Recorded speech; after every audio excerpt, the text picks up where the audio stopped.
заощаджуй на комфорті. Шкода Карок зі знижкою до 64 тисяч гривень. Працюємо з нашими американськими партнерами заради збільшення наших можливостей. 4 пріоритети, вони ключові. Захист неба, сучасна артилерія, далекобійність, і щоб ці пакети американської підтримки прибули якнайшвидше. А сьогоднішній результат у домовленостях про атакамси для України – всі крапки розставлені. Дякую, пане президенте, дякую, Конгрес, дякую, Америко. Сьогодні 23 квітня, вівторок, пане Романе, це звернення Володимира Зеленського вечірнє, де він розповідає, що всі крапки над етикамс розставлені. Напередодні він проговорив в телефонному режимі з президентом Сполучених Штатів Джо Байденом. Сьогодні, 23 числа, також мають голосувати в Сенаті допомогу Україні. Чи правильно я розумію, що далекобійні атакамс вже вирішене питання? Якщо воно вирішене, наскільки вони будуть дієвими і що вони можуть міняти на фронті, пане Романе? Ну, это вот вопрос, по каким атакамсам расставлены точки. Дело в том, что двух типов есть, ну, основные два типа. 100-мильные там и 300-километровые. 100-мильные – это контроль территории оккупированной Украины материковой, а 300-километровые дадут возможность работать и по Крыму. Потому непонятно, над какими атакамс расставлены точки. Потому что не уточняется именно номенклатура. Хотелось бы получить ракеты М-39А1 с дальностью 300 километров. Тогда те 150 военных объектов в Крыму, стационарных, они будут хотя бы как минимум поражены или выведены из строя. Это очень важно в целях цепочки, контроля цепочки логистической через Крым. Потому по атакамсам еще вопрос открытый. Мы увидим сразу, как только начнут работать атакамсы, допустим, по какой дальности, будет понятно, над какими атакамсами все расставили. Основные приоритеты однозначно это дальние средства поражения. Дальние средства поражения. Почему? Потому что окопными войнами войны не выигрываются. Ни одна окопная война не привела к победе одной или другой стороны. В основном только дальние средства поражения, это авиация. О ней не было слышно, кстати, в последнее время реально, то есть на уровне лиц не проговаривается вопрос по авиации и по средствам поражения к авиации. А именно это основное. Допустим, F-16, хорошо, ракета АМ-120, даже Д, 150-180 километров, но если будут ракеты «Джазм», это 1000 километров по дальности. Нам вот такие средства поражения нужны. Надо переносить войну на территорию России, либо в глубокий тыл, это как минимум. Без этого мы будем просто терять наши жизни на линии фронта в окопных войнах, и не более того. Потому это приоритет. ПВО, само собой, здесь вопрос понятен, то есть прикрыть, с одной стороны, прикрыть страну, с другой стороны, уже прикрывать те самолеты, которые будут приходить и в общей системе наступательных действий, то есть наступательных инициатив через F-16 работать. То есть эти направления понятны. Хотелось бы увидеть результаты. Пока, опять же, пока только разговор. Пане Романе, якщо говорити про удари по території Російської Федерації, так розумію, навіть якщо ми отримуємо далекобійні атакамс, ми зможемо бити лише по своїй території тимчасово окупованій. В том-то и дело, так как даже любой механизм, который нам передается, даются определенные, то есть рисуются определенные красные линии, и работать мы по территории России не можем, а нам без этого мы войну точно не выиграем. Она просто перейдет в долгий затяжной окопный конфликт, как таковой, и будем просто терять свои жизни. То есть механизм этот надо однозначно ловать.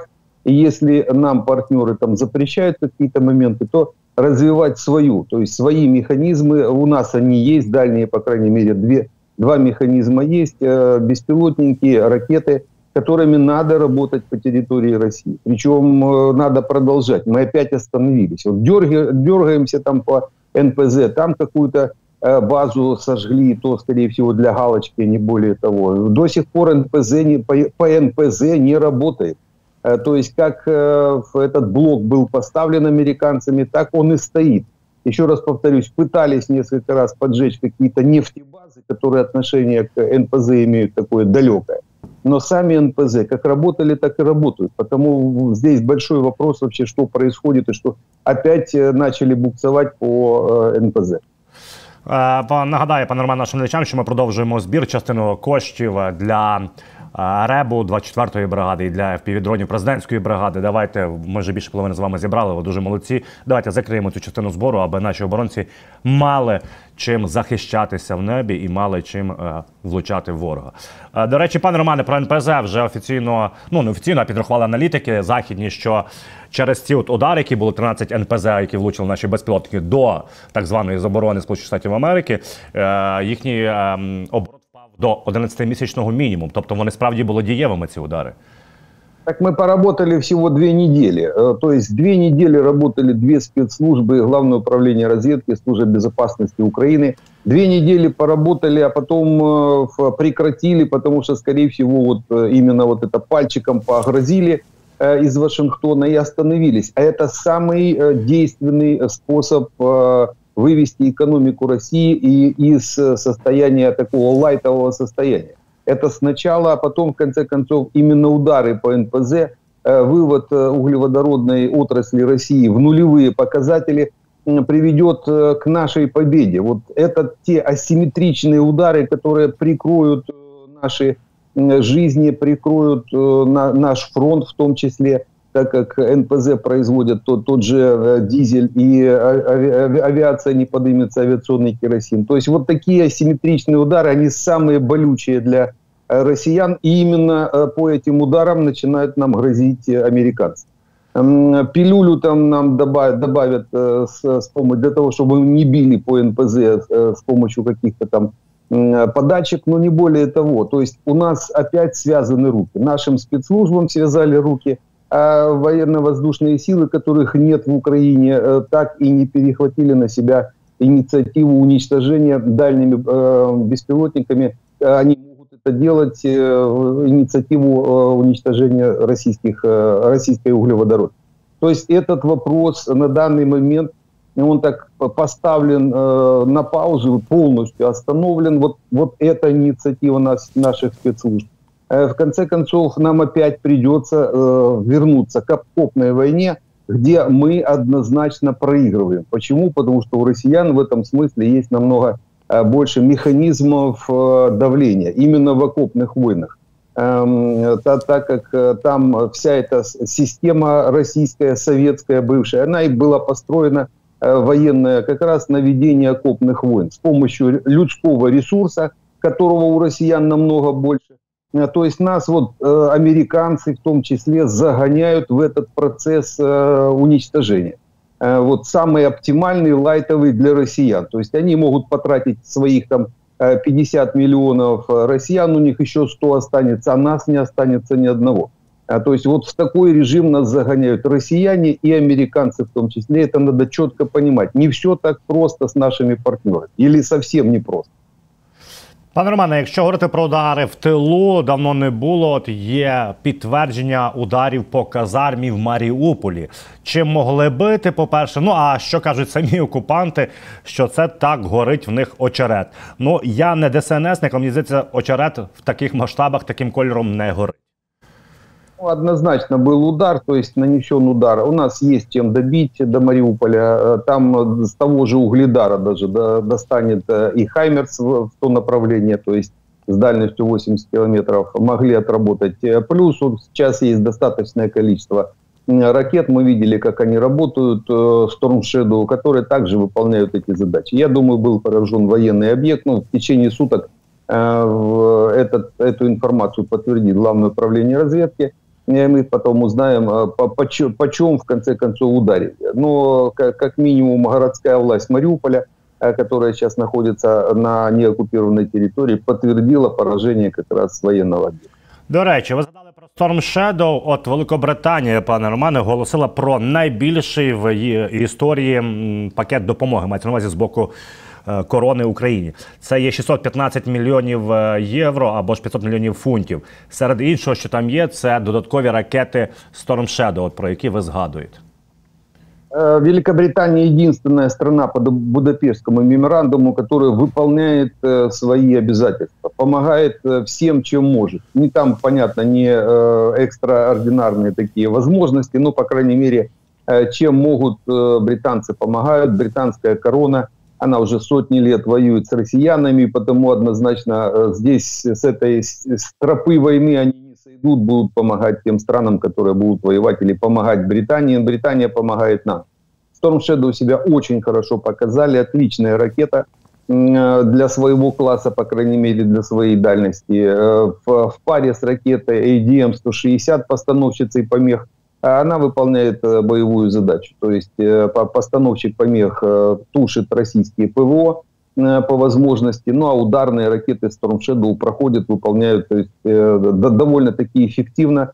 Большая боевая часть и очень маленькое КВО. Круговое вероятное отклонение там буквально в метрах исчисляется, потому удар этой ракеты по военному объекту вызывает серьезное повреждение. Пане Романе, окрім в цьому пакеті, окрім Storm Shadow, також безпрецедентна кількість бронетехніки – 400 одиниць, серед яких «Хаскі», також 162 бронемашини, 78 всюдиходів. І також 60 човнів, в тому числі рейдові та водолазні катери, морські гармати. Чи ми можемо вважати, що ця частина допомоги, от човни і катери, вони будуть використовуватися також в районі Кринок? Чому? Бо я кажу, багато є відео, як наші бійці під обстрілами на катерах маневрують, аби зайняти позиції в Кринках. І загалом, пане Романе, ситуація по Кринках. Суть в тому, що ви неодноразово самі казали, що там вкрай важка ситуація. Для виходу, для заходу на позиції просто це дуже складно. Але ми ж там маємо, як я розумію, в Кринках дуже мало особового складу наших героїв. Зате ми зв'язуємо десятки тисяч окупантів на лівому березі. Такого рода тактический плацдарм однозначно привяжет к себе российские войска. Почему? Не для борьбы с самим плацдармом, а для того, чтобы противодействовать возможному форсированию Днепра. То есть они для чего держат там несколько дивизий развернутых, там до 3 дивизий развернуто, больше в районе 60 тысяч российских террористов. Потому что понимают, что этот тактический плацдарм в течение нескольких дней перерастает в оперативный и идет форсирование Днепра с дальнейшим движением в сторону Крыма или как минимум в сторону Скадовска. Почему именно Скадовский? Почему в последнем, допустим, пакете было очень много рейдовых катеров? Потому что от Скадовска до Крыма 50 километров. Вот эти все катера, они могут эту часть Черного моря пересечь, по большому счету, за определенное время. И десант, который уже был неоднократно. То есть эту уже дорогу наши гуровцы протоптали. То есть как высадиться на северо-запад Крыма. И вот со Скадовска, Скадовск один из основных портов, из которого идет снабжение всего российского левого берега. То есть они разгружаются в Скадовске, и со Скадовска по дороге, там она идет, дорога со Скадовска на Олежки, потом через Голую пристань на Олежки, и потом поднимается в сторону Новой Каховки. Это рокадная дорога вдоль левого берега. И вот по этой дороге они снабжают фронт, вот именно левого берега. Потому для нас оптимальный вариант, конечно, движение в сторону Скадовска. Там 50 километров до Скадовска, и Скадовска где-то 50 километров до Крыма. Так вот, на этих катерах это сделать довольно-таки легко. А Великобритания, так как морская держава, у них развито как раз это направление морского боя. И во-первых, они в коалиции, они возглавляют коалицию морскую, и они нам передают достаточное количество как раз средств передвижения, боевого применения, связанного с морской компонентой. Потому британцы в этом смысле, еще раз повторюсь, единственная страна, которая выполняет по Будапештскому меморандуму свои обязанности. Пане Романе, якщо далі рухатись по фронту, у нас є зміни і біля Очеретиного. От продемонструємо, як місто виглядає на супутникову знімку, аби ми розуміли. Ось бачимо червоним кольором, вже частина міста є під силами окупантів. І от глянемо їхні просування за день, за останні 24 години. Ось вони. Наскільки це серйозно і наскільки Очеретине є важливим населеним пунктом або плацдармом для оборони з наших сил?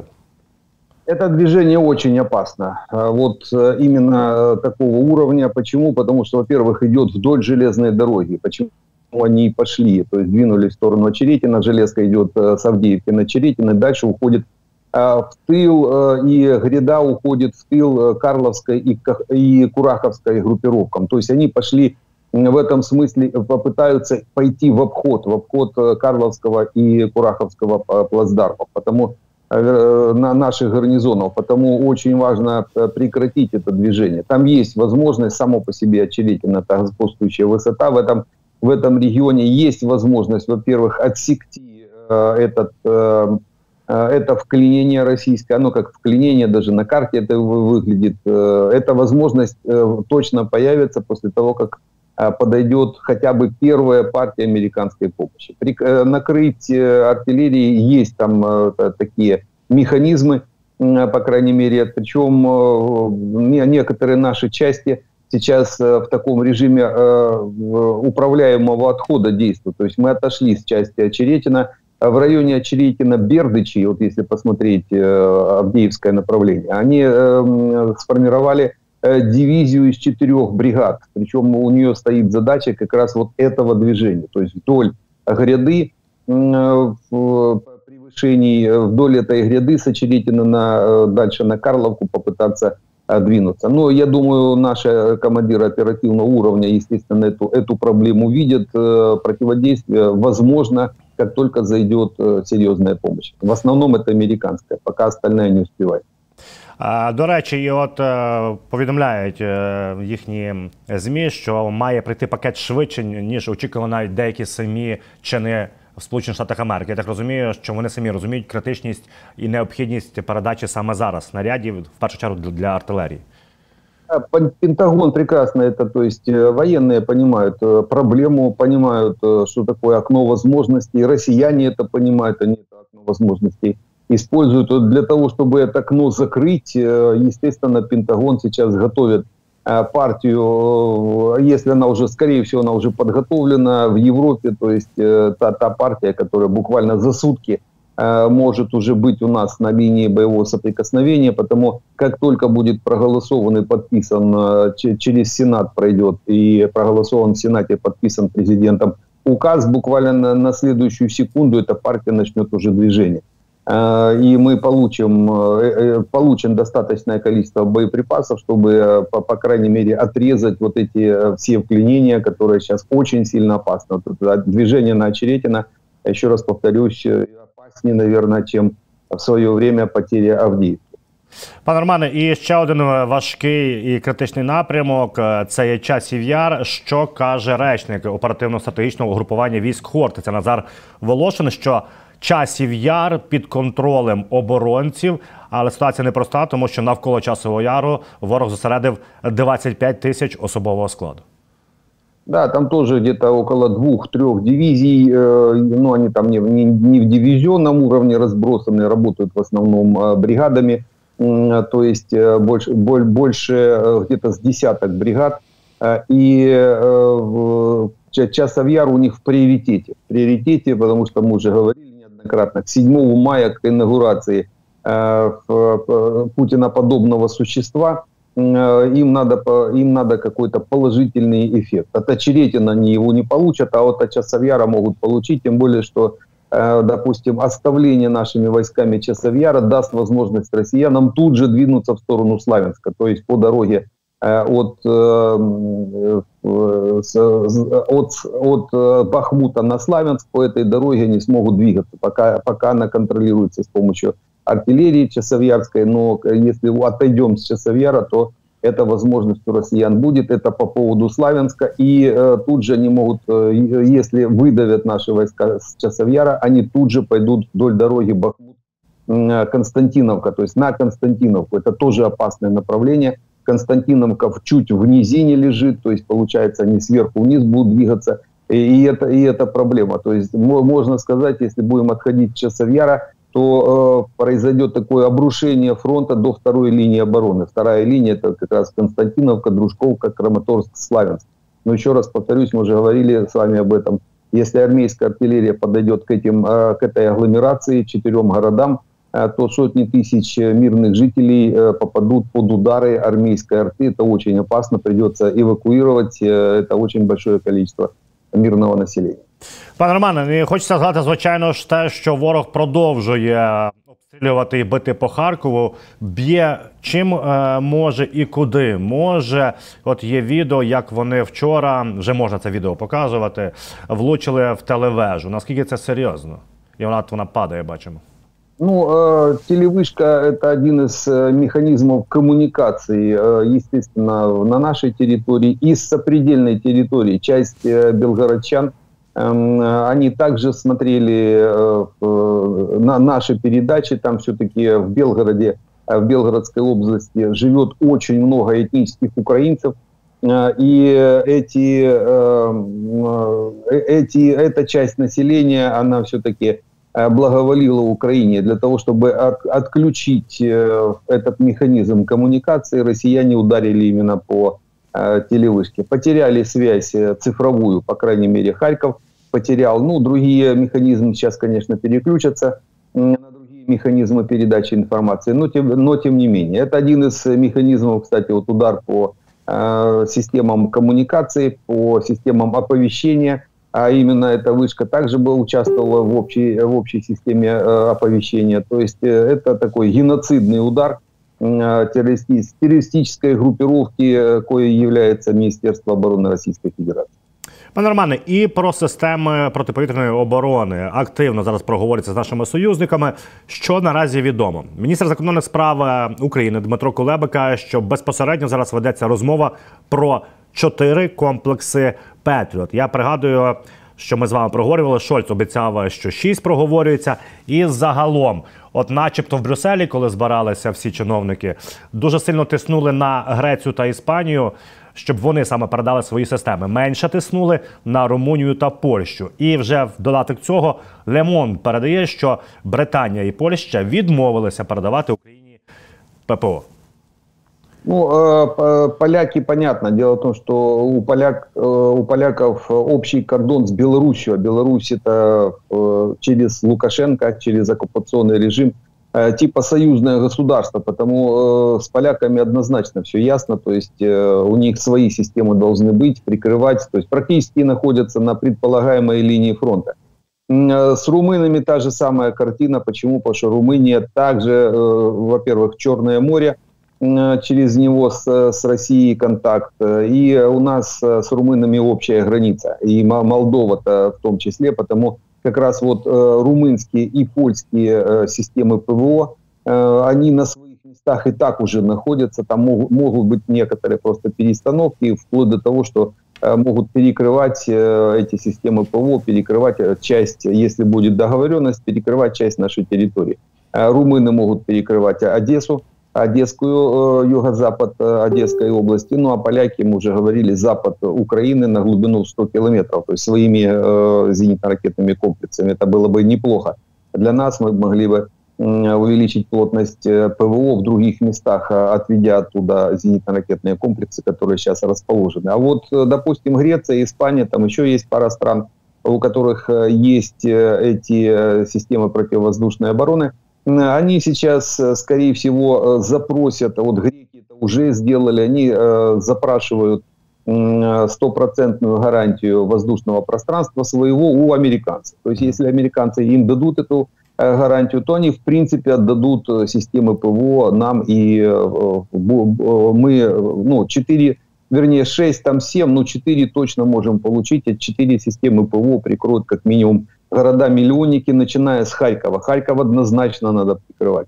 Там очень сложная система расположения. Если, допустим, даже Патриот зайдет на Харьков, его надо самого, придется его прикрывать. Почему? Потому что слишком близко линия фронта. Пока ее не отодвинем, опасность будет уничтожения Патриота, находящегося в районе Харькова. Потому туда передавать в Харьков надо не один Патриот, а целый пирог многоэшелонированной системы обороны, начиная от того же «Гепарда», то есть это должны быть «Гепарды» от тех же «Шахедов», это должны быть «Насамсы» с радиусом или «Айрис-Т», с радиусом, там, допустим, 40 километров ближнего среднего радиуса действия. Ну и «Патриот», который уже будет прикрывать от баллистики Харьков и работать на дальностях 150 километров. Опять же, надо будет разрешение у Соединенных Штатов и вообще у натовских структур для того, чтобы работать по территории России. Почему? Потому что если мы не будем контролировать из-под Харькова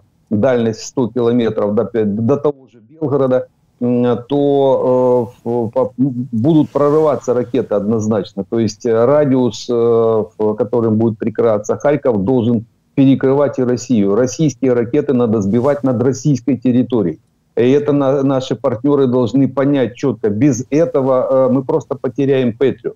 Потому лучше сбивать над российской территорией, не давая им падать на українську, тим більше на український город. Причому прецедент був 13 числа, коли Ізраїль відбивав атаку з боку Ірану. Теж збивали не на територію Ізраїлю. Пане Романе, ну хочу згадати нашим глядачам, тому що багато хто пише там в коментарях під нашими зведеннями, що, мовляв, треба передати Петрі, чому не передають. От ви правильно, слушно зауважили, що окрім того, що збивати ракети, треба ще й захищати ці дорожезні комплекси. І не можна їх ставити під ураження. Так и есть. Сам по себе Патриот — это все-таки система дальнего контроля. То есть дальность 150 километров. У них даже есть мертвые зоны, которые они просто вокруг себя просто не видят и не смогут поражать. Сами по себе ракеты скоростные, то есть у нее только разгонная дальность несколько километров, иногда до десятка километров. Потому ракета даже не взводится сразу при выходе. Потому вот передача самого комплекс является объектовым, так называемым, стационарным, то есть в режиме мобильного это можно его использовать, допустим, в режиме там блуждающего Патриота, когда берется там пара пусковых установок и с какой-то системой локации для цели указания ракет. Но реально комплекс весь с 8 пусковыми установками — это стационар.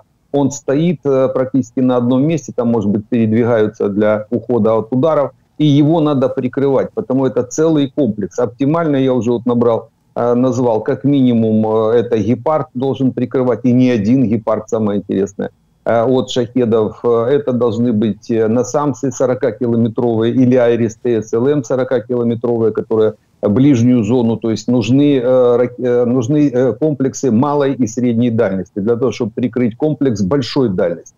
Ну и, естественно, мобильные группы, которые будут помогать тем же «Гепардам». То есть это целый набор, как минимум 4 модификации зенитно-ракетных комплексов должны прикрывать сам Петрі.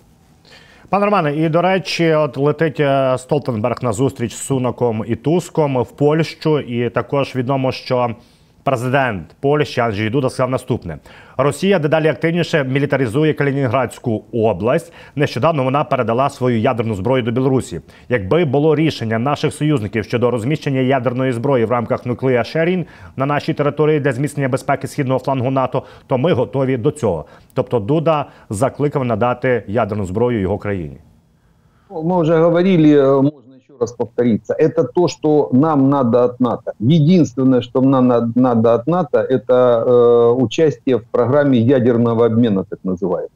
В системе НАТО есть 3 страны, которые имеют свое ядерное оружие. Франция, Великобритания и Соединенные Штаты. Самое больше, конечно, у Соединенных Штатов, у Франции и Великобритании там по несколько сот боеголовок, причем с носителями там большая проблема.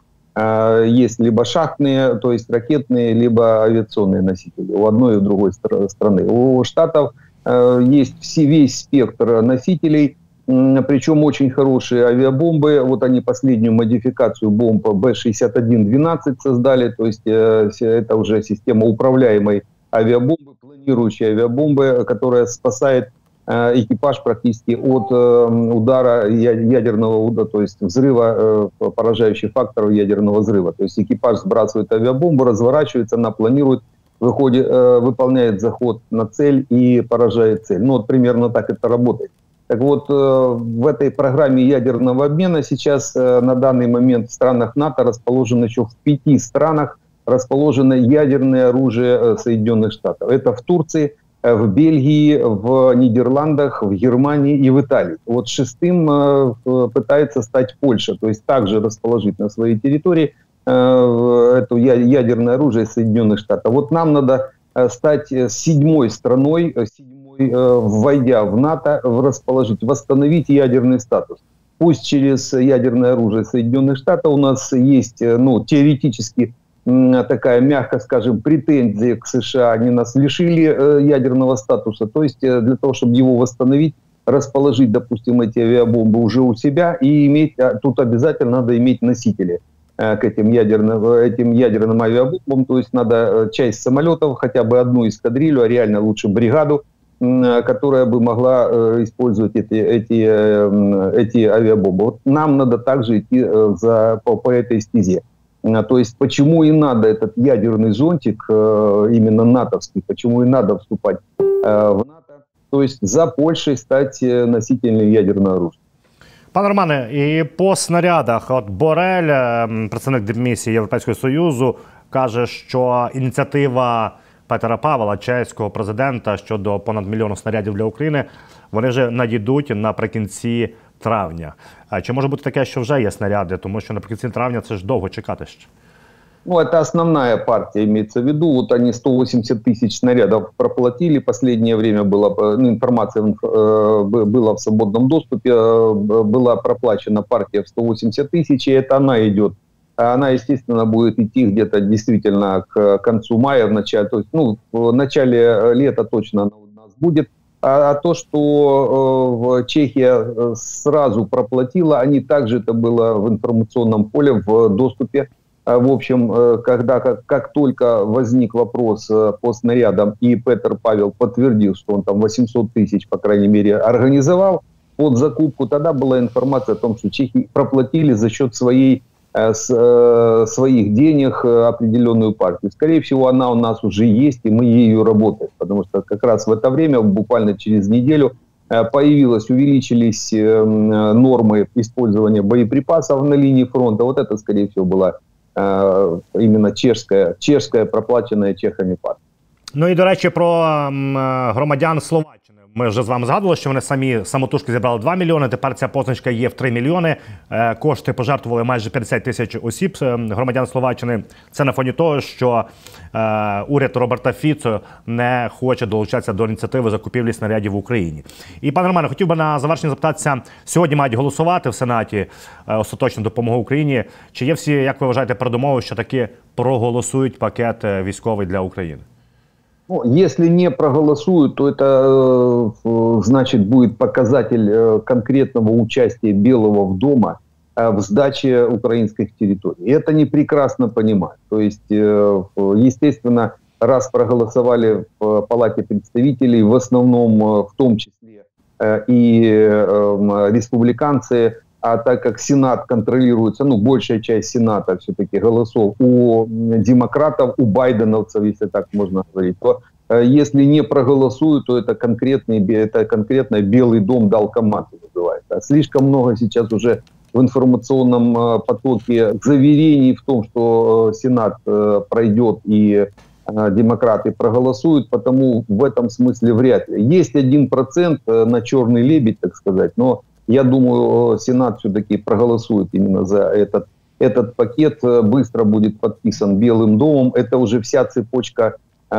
просматривается, по крайней мере. И получим мы партию, допустим, боеприпасов, мы можем, в принципе, ее получить в начале следующей недели.